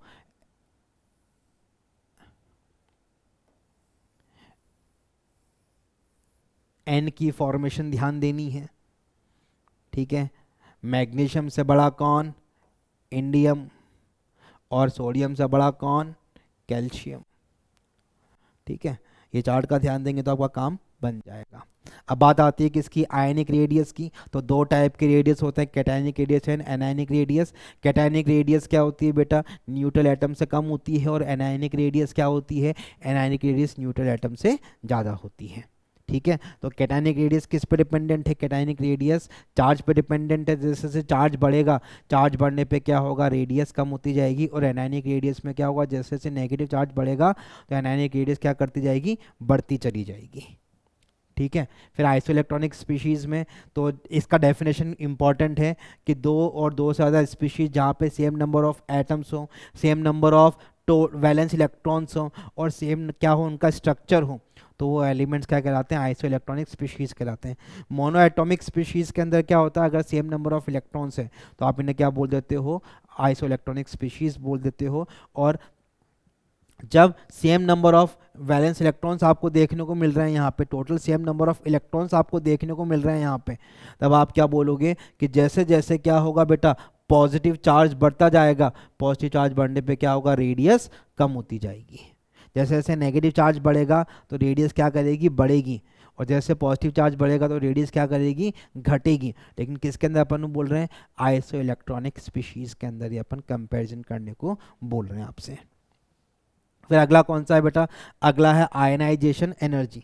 ठीक है, अगला क्या है, आयनाइजेशन एनर्जी। तो आयनाइजेशन एनर्जी का मतलब क्या है, एक minimum energy required to remove the most loosely bounded electron from an isolated gaseous atom। ठीक है, आइसोलेटेड गैसेस एटम के ग्राउंड स्टेट से जब आप मोस्ट लूजली बाउंडेड इलेक्ट्रॉन को रिमूव करते हो, उस एनर्जी को अपन क्या बोलते हैं, आयनाइजेशन एनर्जी बोलते हैं। ये एंडोथर्मिक है, यूनिट क्या इसकी, किलो जूल्स पर मोल है। तो सोडियम के अंदर, अच्छा सोडियम से इलेक्ट्रॉन निकालना है तो उसका स्टेट क्या होना चाहिए, गैसियस स्टेट होना चाहिए। तो सोडियम गैसियस से एक इलेक्ट्रॉन निकालना ताकि Na+ गैस बने, तो इस समय आपने क्या किया, सोडियम का पहला इलेक्ट्रॉन रिमूव किया है, इसलिए अपन इसे क्या बोल रहे हैं, IE1। तो न्यूट्रल एटम का जब पहला इलेक्ट्रॉन रिमूव हो तो उस समय जो एनर्जी का बदलाव आता है, जितना एनर्जी आपको देना पड़ेगा, उसे अपन क्या बोलते हैं, IE1 बोलते हैं। इसे आप फर्दर रिलेट कर सकते हो, जैसे पहला रिमूव कर दिया, दूसरा तीसरा रिमूव करना है। तो एल्यूमिनियम जो है, जब आपका पहला इलेक्ट्रॉन रिमूव कर रहे हो, न्यूट्रल एटम से आप पहला इलेक्ट्रॉन रिमूव कर रहे हो, तो आप इसे क्या बोल रहे हो, IE1 बोल रहे हो। पहला इलेक्ट्रॉन रिमूव हो चुका है, क्या बचा, Al+ बचा। Al+ से जब आप एक और इलेक्ट्रॉन रिमूव कर रहे हो तो न्यूट्रल एटम के रेस्पेक्ट में तो दूसरा इलेक्ट्रॉन रिमूव हो गया ना, तो इसे अपन क्या बोल रहे हैं, IE2 बोल रहे हैं। न्यूट्रल एटम के रेस्पेक्ट में जब दो इलेक्ट्रॉन रिमूव हो चुके हैं और तीसरा इलेक्ट्रॉन रिमूव करना है, तब इसे आप क्या बोलोगे, IE3 बोलोगे। ठीक है, तो पहला इलेक्ट्रॉन रिमूव करने को अपन बोलते हैं IE1 with respect to the neutral atom. ठीक है, पहला इलेक्ट्रॉन रिमूव हो चुका है, दूसरा रिमूव करना है IE2, पहला हो चुका है, दूसरा हो चुका है, तीसरा रिमूव करना है IE3 से बोला जाता है। अगर आप यहाँ पे बात करते हैं किसके सक्सेसिव आयनाइजेशन एनर्जीज की, तो आप देखो सोडियम ने अपना जब पहला इलेक्ट्रॉन लूज किया, सोडियम ने अपना जब पहला इलेक्ट्रॉन लूज किया बेटा, ठीक है, तो दूसरा इलेक्ट्रॉन रिमूव करने की जो एनर्जी है उसमें बहुत बड़ा गैप आ गया। मैग्नीशियम ने जब अपना क्या किया, आप देखो 738 1450 7730, तो IE1 से बड़ा IE2, IE2 से बड़ा कौन है यहाँ पे, IE3 है। ऐसे आप हर एक एलिमेंट में देखोगे तो सक्सेसिव आयनाइजेशन एनर्जीज क्या कर रही है, इंक्रीज करती जा रही है। मैग्नीशियम जब अपने 2 इलेक्ट्रॉन लूज कर देगा तो तीसरा इलेक्ट्रॉन निकालने के लिए बहुत ज़्यादा एनर्जी आपको सप्लाई करनी पड़ेगी। एल्यूमिनियम में भी देखो 3 इलेक्ट्रॉन लूज किए तो तीसरे और चौथे के बीच में क्या है, गैप काफ़ी ज़्यादा बड़ा है। तो सक्सेसिव आयनाइजेशन एनर्जीज क्या करती है, इंक्रीज करती है। और जब किसी भी एलिमेंट में nth इलेक्ट्रॉन को निकालने की जो एनर्जी है, किसी भी एलिमेंट में nth इलेक्ट्रॉन को निकालने की एनर्जी को अपन क्या बोलते हैं, IEN। n+1th इलेक्ट्रॉन को निकालने की एनर्जी को अपन क्या बोलते हैं, IEN+1। और जब IEN और IEN+1 में बहुत बड़ा गैप आपको देखने को मिल जाए, इसका मतलब आप समझ जाना कि nth इलेक्ट्रॉन निकालने पे क्या हो गया, nth इलेक्ट्रॉन निकालने पे एक आपको स्टेबल कॉन्फ़िगरेशन देखने को मिल गया है। ठीक है, जैसे इन केस ऑफ अगर आप बात करो फॉस्फोरस की, तो फॉस्फोरस में 5th इलेक्ट्रॉन को बाहर निकालने की एनर्जी को अपन क्या बोलेंगे, IE5 बोलेंगे। और ऐसे ही 6 इलेक्ट्रॉन को निकालने की एनर्जी को अपन क्या बोलेंगे, IE6 बोलेंगे। तो अगर आप यहाँ पे डिफरेंस को ऑब्जर्व करो तो IE1, IE2, I3, I4, I5 में जब आप सक्सेसिव एनर्जीज को देखोगे तो गैप ज़्यादा बड़ा नहीं है, लेकिन जैसे ही आप IE5 और I6 को कंपेयर करोगे तो गैप क्या आ गया, काफ़ी ज़्यादा बड़ा आपको देखने को मिल गया। राइट, तो यहाँ पे फॉस्फोरस में 5th इलेक्ट्रॉन निकालते ही एक नोबल गैस कॉन्फ़िगरेशन अचीव हो गया, और 6 इलेक्ट्रॉन को निकालने में आपको बहुत ज़्यादा एनर्जी को सप्लाई करना पड़ेगा। ठीक है, periodic trend on moving down the group, ionization energy क्या करता है, डिक्रीज करता है। On moving left to right, ionization energy क्या करेगा, इंक्रीज करेगा। On moving left to right क्या होता है, जेड इफेक्टिव बढ़ेगा, आयनाइजेशन एनर्जी इंक्रीज करेगी। And on moving top to bottom क्या होगा, साइज बढ़ेगा, तो आयनाइजेशन एनर्जी क्या करेगी, डिक्रीज करेगी। तो ये एक चार्ट है आपके सामने, ठीक है, ये भी आप जब देख सकते हैं आराम से। तो आपको मैंने पीरियोडिक टेबल के अंदर सारे एलिमेंट्स की यहाँ पे क्या की है, आयनाइजेशन एनर्जी वैल्यूज़ दी है। ठीक है, तो आप चार्ट को देख के अच्छे से ऑब्जर्व कर सकते हैं। आप देखिए यहाँ पे कि एल्यूमिनियम और गैलियम के अंदर खास बात कि एल्यूमिनियम और गैलियम में गैलियम का साइज़ क्या होता है, एल्यूमिनियम से क्या होगा, छोटा है। इसके आयनाइजेशन एनर्जी क्या है, गैलियम की एल्यूमिनियम से ज़्यादा है। ठीक है, ये बात का आप खास तौर पे ध्यान दीजिएगा। ठीक है, बाकी कुछ कुछ चीज़ें आपको और देखने को मिलेगी। ठीक है, जैसे टिन लेड के अंदर लेड की आयनाइजेशन एनर्जी क्या है, ज़्यादा है। On moving left to right ionization energy बढ़ती है। लेड और बिस्मथ में क्या है, लेड की आयनाइजेशन एनर्जी क्या है, ज़्यादा है।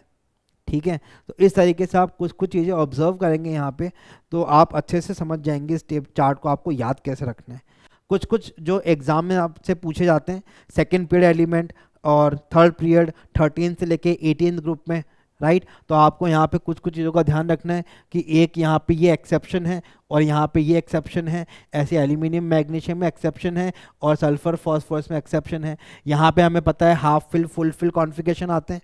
ठीक है, सोडियम और नाइट्रोजन और फॉस्फोरस में क्या है बेटा, नाइट्रोजन फॉस्फोरस के अंदर हाफ फिल कॉन्फ़िगरेशन है, इलेक्ट्रॉन्स को निकालना मुश्किल होगा, यहाँ पे स्टेबल कॉन्फ़िगरेशन है ये। ऐसे ही जब आप बात करते हो बेरिलियम और मैग्नीशियम में, यहाँ इलेक्ट्रॉन निकाले जाते हैं बेरिलियम में 2s से और मैग्नीशियम में 3s से। बोरोन के अंदर 2p से और एल्यूमिनियम के अंदर 3p से। 2s और 3s का जो पेनिट्रेशन होगा वो रेस्पेक्टिव 2p और 3p से क्या है, ज़्यादा है।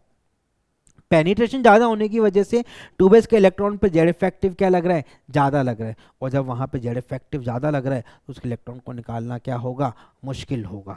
राइट, सिर्फ बात आती है अपन ये सारे क्या है, ग्रुप नंबर 13 से ग्रुप नंबर 18 ये पी ब्लॉक के एलिमेंट्स हैं। इनको अपन डिटेल में आप ऑब्जर्व कर सकते हैं, यहाँ पे डिटेल में हम लोग इसे पी ब्लॉक के अंदर कवर कर लेंगे। अगला है इलेक्ट्रॉन एफिनिटी। तो इलेक्ट्रॉन लेने की इच्छा क्या कहलाती है? इलेक्ट्रॉन एफिनिटी कहलाती है। और इस प्रोसेस में जो एनर्जी का बदलाव आता है उसे अपन क्या बोलते हैं? इलेक्ट्रॉन गेन एंथैल्पी बोलते हैं। तो एक गैसियस एटम जब अपना पहला इलेक्ट्रॉन एक्सेप्ट करेगा उसे अपन क्या बोलेंगे? Eg1 बोलेंगे। इसका ऐसा यूनिट क्या है? किलो जूल्स पर मोल है। पहले इलेक्ट्रॉन गेन करने पे चार्ज क्या आता है? x माइनस आता है। ठीक है, तो लेने की इच्छा इलेक्ट्रॉन एफिनिटी है। उस प्रोसेस में जो एनर्जी का चेंज आ रहा है उसे अपन क्या बोलते हैं? उसे अपन क्या बोलते हैं? Electron gain enthalpy. तो अगर किसी एटम के इलेक्ट्रॉन लेने की इच्छा है, वो इलेक्ट्रॉन एक्सेप्ट करके ज़्यादा स्टेबल हो रहा है, तो उस समय क्या होगा? इलेक्ट्रॉन गेन एंथैल्पी का साइन कैसा आएगा? नेगेटिव आएगा, वो एक्सोथर्मिक होगी। लेकिन अगर इलेक्ट्रॉन को एक्सेप्ट करने पे क्या हो रहा है? वो अनस्टेबिलिटी की तरफ जा रहा है, तो वहाँ पे इलेक्ट्रॉन गेन एंथैल्पी कैसी होगी? एंडोथर्मिक होगी। ठीक है, जैसे अगर 2s2 में इलेक्ट्रॉन्स हैं आपके पास, ठीक है, 2s2 है, लेकिन अगर जैसे बेरिलियम है, अगर उसे इलेक्ट्रॉन एक्सेप्ट करना है और 2p में जा रहा है, हायर एनर्जी वाले ऑर्बिटल के अंदर क्या कर रहा है? इलेक्ट्रॉन एक्सेप्ट हो रहा है, तो वहाँ पे वो प्रोसेस कैसा होगा? एंडोथर्मिक होगा। इन केस ऑफ मैग्नीशियम भी प्रोसेस कैसा होगा? एंडोथर्मिक होगा, right. In case of nitrogen ये प्रोसेस कैसा होगा? एंडोथर्मिक होगा। फॉर नोबल गैसेज ये प्रोसेस कैसा होगा? एंडोथर्मिक होगा। और जब आप सक्सेसिव आयनाइजेशन एनर्जीज की बात करते हो तो इन जनरल जो है पहला इलेक्ट्रॉन एडिशन कैसा होता है? आइसोलेटेड गैसेस एटम में एक्सोथर्मिक होता है। ठीक है, लेकिन ये किसी किसी केस में क्या हो सकता है? एंडोथर्मिक भी हो सकता है। जैसे अभी आपको बताया मैंने कि अगर इलेक्ट्रॉन अगर हायर एनर्जी वाले ऑर्बिटल में एक्सेप्ट हो रहा है, अनस्टेबिलिटी की तरफ जा रहा है, अगर इलेक्ट्रॉन एटम इलेक्ट्रॉन को एक्सेप्ट करने के बाद, तो वहाँ पे क्या होगा? वहाँ पे electron gain enthalpy will be endothermic.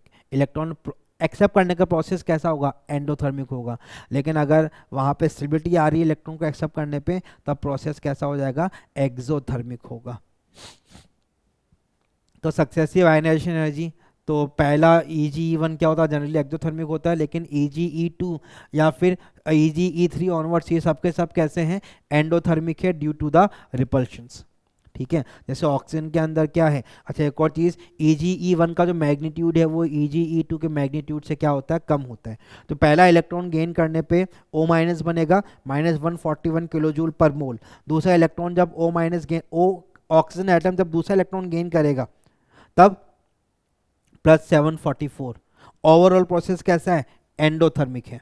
ठीक है, तो हमेशा ध्यान रखिएगा कि पॉली नेगेटिव एनायंस का फॉर्मेशन हमेशा कैसा होता है? एंडोथर्मिक होता है। N3 माइनस नाइट्राइड N बनाने का प्रोसेस भी कैसा है? एंडोथर्मिक है from the nitrogen atom. Then trends क्या है? On moving left to right, because Z effective बढ़ रहा है तो इलेक्ट्रॉन्स के लिए अट्रैक्शन बढ़ रहा है, तो इलेक्ट्रॉन एफिनिटी बढ़ेगी। On moving top to bottom size बढ़ेगा तो इलेक्ट्रॉन एफिनिटी क्या करेगी? घटेगी। सिमिलर ट्रेंड है for electron affinity and the ionization energies. ऐसे ही आपको मैंने कुछ वैल्यूज़ लिख के दी है। इन वैल्यूज़ के बेसिस पे जब मैंने एस और पी ब्लॉक को कंपेयर किया तो इन वैल्यूज़ के बेसिस पे मुझे एक इन जनरल ट्रेंड देखने को मिला। ठीक है, ये आपको कोई नहीं बताएगा कभी इस तरह से, लेकिन ये एक इन जनरल ट्रेंड आप मुझे देखने को मिला कि ग्रुप नंबर एक पर्टिकुलर पीरियड की अगर मैं बात करूं तो ग्रुप नंबर 17 की इलेक्ट्रॉन एफिनिटी सबसे ज़्यादा है, then group number 16, group number 14, group number 15, group number 1, 13, group number 2, group number 18। मैंने यहाँ पे 15 पे एस्टेरिस्क इसलिए लगाया है कि पीरियड नंबर 2 के अंदर, पीरियड नंबर 2 के अंदर नाइट्रोजन इस बात को फॉलो नहीं करता। ठीक है, उसके अलावा अगर आप पीरियड नंबर 3, 4, 5 में इस बात को ऑब्जर्व करेंगे तो आपको पता लगेगा कि हाँ इस बात को ये फॉलो कर रहे हैं। उसके अलावा आप और चीज ऑब्जर्व करें कि ये है सेकंड पीरियड के एलिमेंट्स, और सेकंड पीरियड के एलिमेंट्स से ज्यादा किसकी इलेक्ट्रॉन एफिनिटी है? थर्ड पीरियड के एलिमेंट्स की इलेक्ट्रॉन एफिनिटी है, एक्सेप्ट द फर्स्ट ग्रुप। ठीक है, फर्स्ट ग्रुप में लिथियम की एज एक्सपेक्टेड इलेक्ट्रॉन एफिनिटी ज्यादा है देन सोडियम, लेकिन अगर आप बाकी के ग्रुप्स में देखोगे तो सेकंड पीरियड की इलेक्ट्रॉन एफिनिटी क्या है? कम है। ठीक है, इलेक्ट्रॉन एफिनिटी इन जनरल देखोगे तो पीरियड 3 की क्या है? पीरियड नंबर 2 से ज्यादा है, एक्सेप्ट ग्रुप 1। तो अगर आप इस वाले चार्ट को भी याद रखेंगे तो आपके एग्जाम में आने वाले सारे सवाल 100% सही होंगे। ठीक है। तो ये जो मैंने अभी आपको बातें बोली वो सारी हैं। आपको EA1 और EA2 के लिए भी मैंने आपको इन जनरल चार्ट बता दिया, इन जनरल ट्रेंड बताया। आप इसको फॉलो करते हुए देखेंगे तो आपको इन दोनों का आंसर भी मिल जाएगा। ठीक है। यहाँ पे क्या होता है, हाफ फील्ड कॉन्फ़िगरेशन है, यहाँ पे इलेक्ट्रॉन 2p में ऐड हो रहा, हायर एनर्जी ऑर्बिटल में, ये नोबल गैस है, इनकी तो इलेक्ट्रॉन एक्सेप्ट करने की इच्छा है ही नहीं।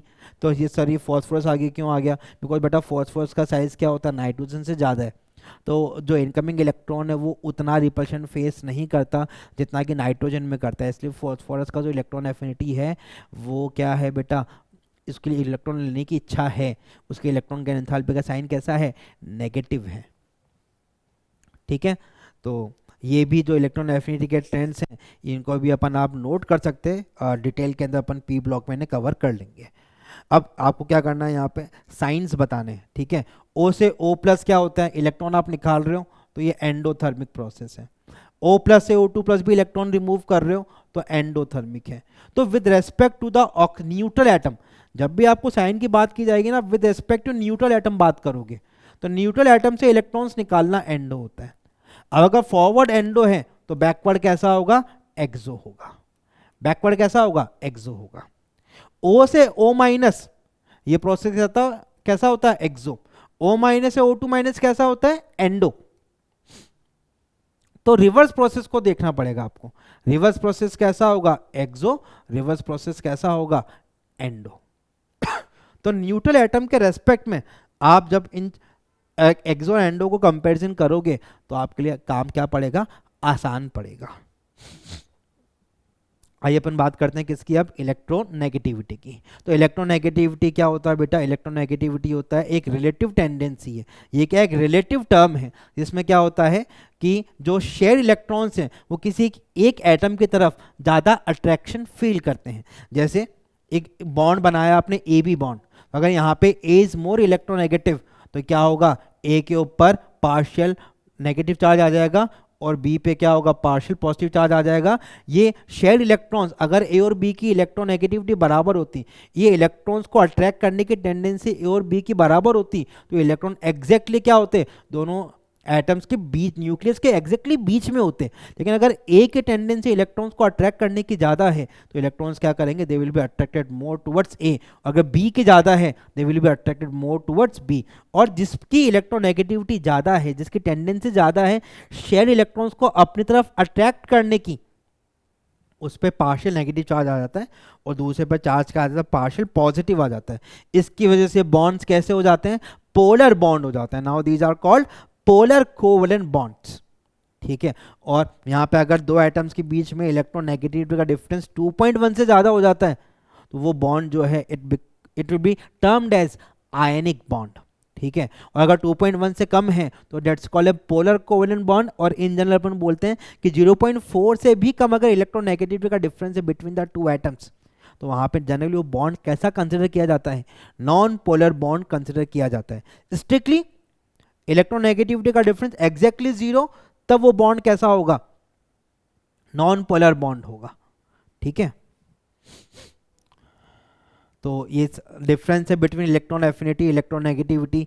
ये आइसोलेटेड गैसेस एटम पे एप्लीकेबल होता है, ये कोवेलेंट बॉन्ड में एप्लीकेबल होता है। ये टेंडेंसी टू अट्रैक्ट है शेयर पेयर्स ऑफ इलेक्ट्रॉन्स को अपनी तरफ अट्रैक्ट करने की, राइट। इलेक्ट्रॉन एफिनिटी में क्या होता है, एनर्जी रिलीज होती है जब इलेक्ट्रॉन ऐड होता है।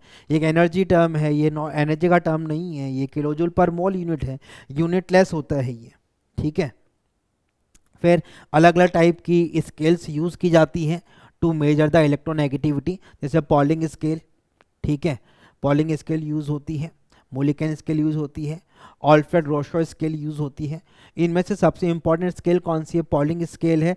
पॉलिंग स्केल किस पे बेस्ड है, बॉन्ड एनर्जी के डेटा पे बेस्ड है ये।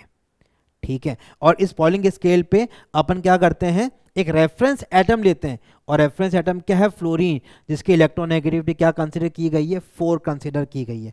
तो आपको बस याद रखना, Pauling scale, Mulliken scale, Allred Rochow scale. Pauling scale bond energy के डेटा पे बेस्ड है, मोलिकन स्केल आयनाइजेशन एनर्जी और इलेक्ट्रॉन गेन एंथैल्पी के डेटा पे बेस्ड है।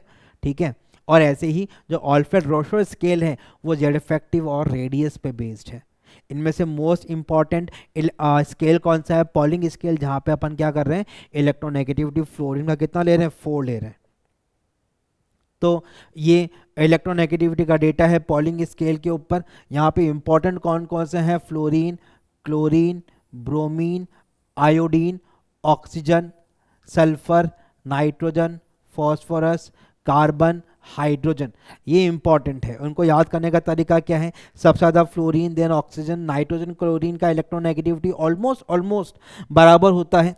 देन ब्रोमीन, सल्फर, आयोडीन और कार्बन का जो इलेक्ट्रोनेगेटिविटी होता है वो ऑलमोस्ट बराबर है। फॉस्फोरस, हाइड्रोजन का इलेक्ट्रोनेगेटिविटी ऑलमोस्ट बराबर है। उनको याद करने का तरीका क्या है, फोन कल, फोन कल मतलब फोन कल करना, ब्रोसिक भाई बीमार है, फोन कल ब्रोसिक पीएच, ठीक है, पीएच बढ़ गया उसका या पीएच घट गया उसका, ऐसे एसिडिटी हो गई तो भाई की तबीयत खराब है तो फोन कल करना तुम, ठीक है, तो फोन कल ब्रसिक पीएच।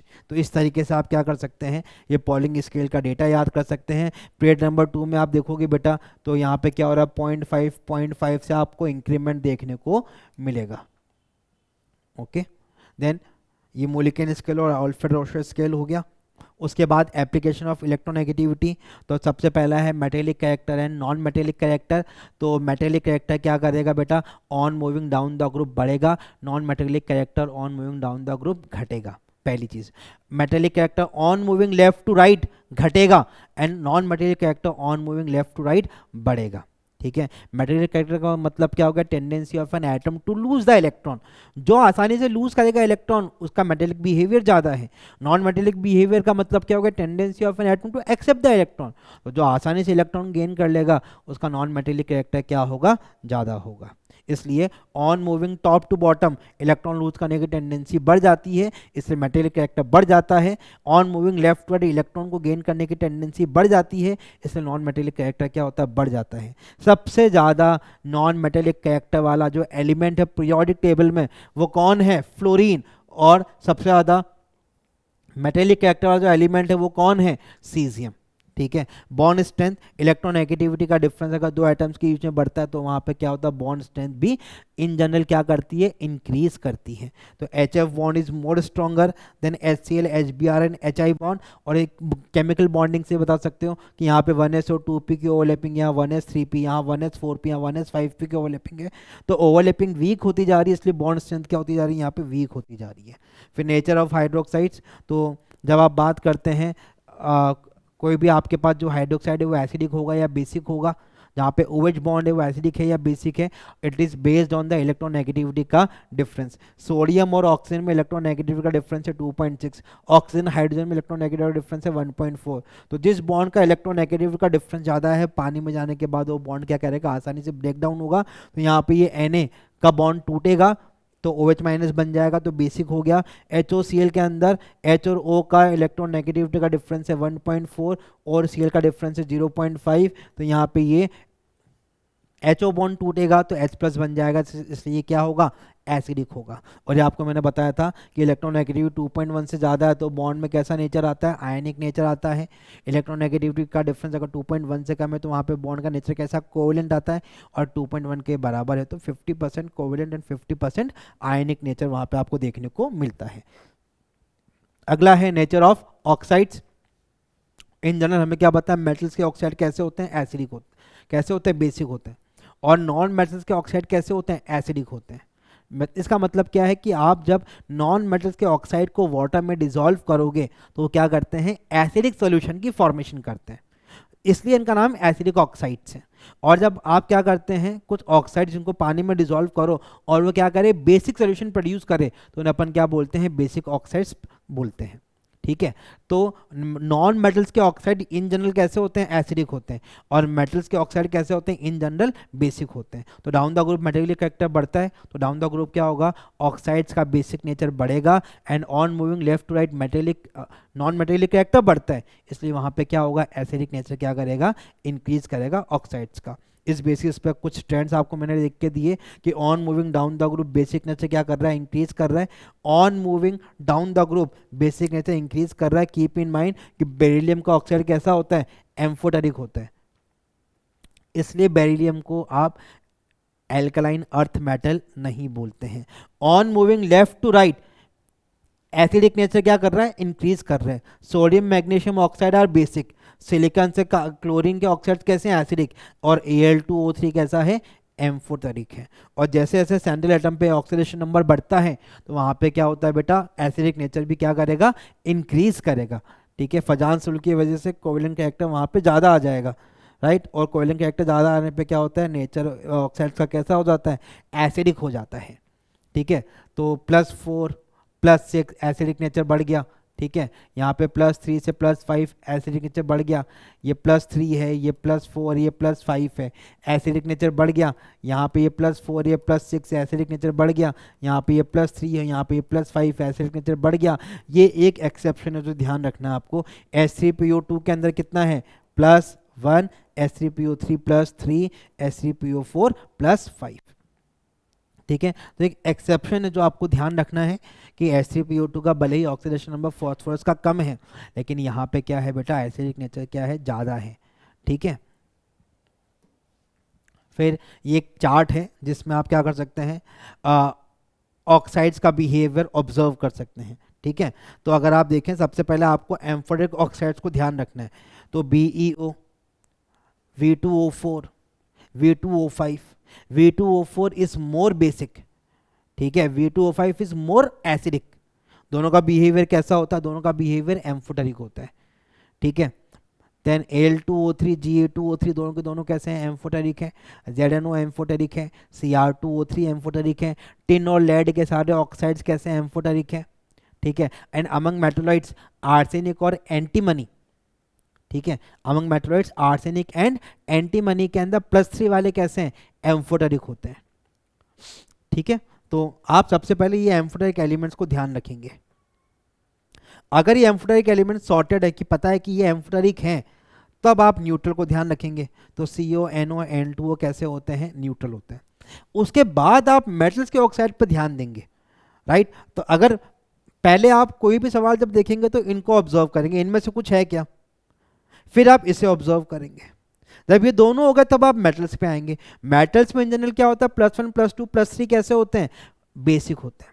+5 +6 +7 कैसे होते हैं, एसिडिक होते हैं। और +4 वाले इन जनरल कैसे होते हैं, एम्फोटेरिक होते हैं, राइट। तो इस तरीके से ये क्लासिफिकेशन आप ध्यान दे देंगे। और जैसे ही जब आप मेटल्स की बात आ गई तो अब बच्चे कौन से, नॉन मेटल्स और मेटलॉइड्स के ऑक्साइड, ये जनरली कैसे होते हैं, एसिडिक होते हैं, राइट।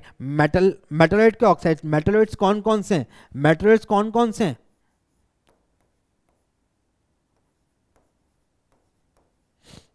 जो क्लास 12th के पी ब्लॉक में मेंशन है।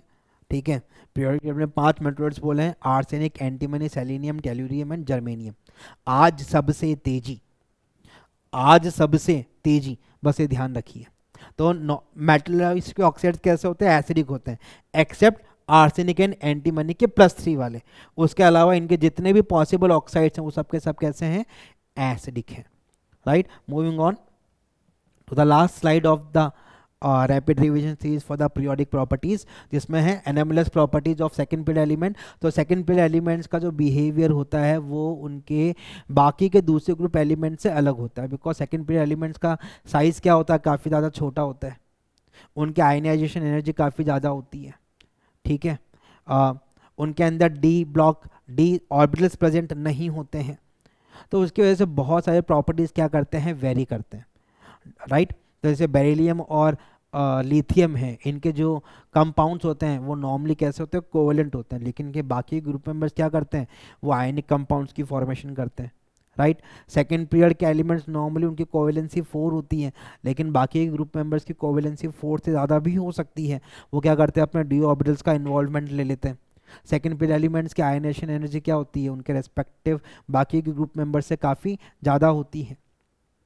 जब भी सेकंड पेयर के एलिमेंट जो होते हैं वो पाई बॉन्ड्स की फॉर्मेशन में जाते हैं तो अपने पी ऑर्बिटल्स का इन्वॉल्वमेंट करते हैं, लेकिन हायर ग्रुप के मेंबर जो हैं वो अपने पी के साथ डी ऑर्बिटल्स का भी इन्वॉल्वमेंट कर सकते हैं। एक होता है डायगोनल रिलेशनशिप, ठीक है, ये ध्यान रखिएगा।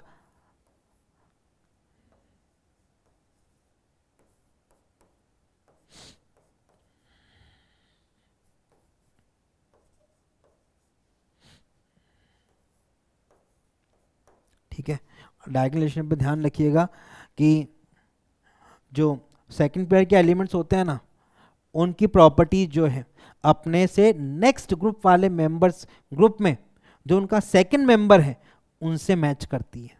तो लिथियम मैग्नीशियम क्या है, डायगनली एक दूसरे से कनेक्टेड है, बोरॉन सिलिकॉन एक दूसरे से कनेक्टेड है, बेरियम एल्यूमिनियम भी एक दूसरे से कनेक्टेड है, और इनका मेन कारण क्या बेटा, इनका small size, similar charge to radius ratio और high electronegativity of the second period elements. ठीक है, तो इनकी वजह से क्या होता है, यहाँ पे डायगोनल रिलेशनशिप आपको देखने को मिलती है। तो इस तरीके से आप ये पूरा का पूरा डीएफ ब्लॉक अच्छे से, माय बैड, आप पूरा का पूरा जो पीरियोडिक है आप अच्छे से इससे क्या कर सकते हैं, रिवाइज कर सकते हैं। So guys, all the best, thank you.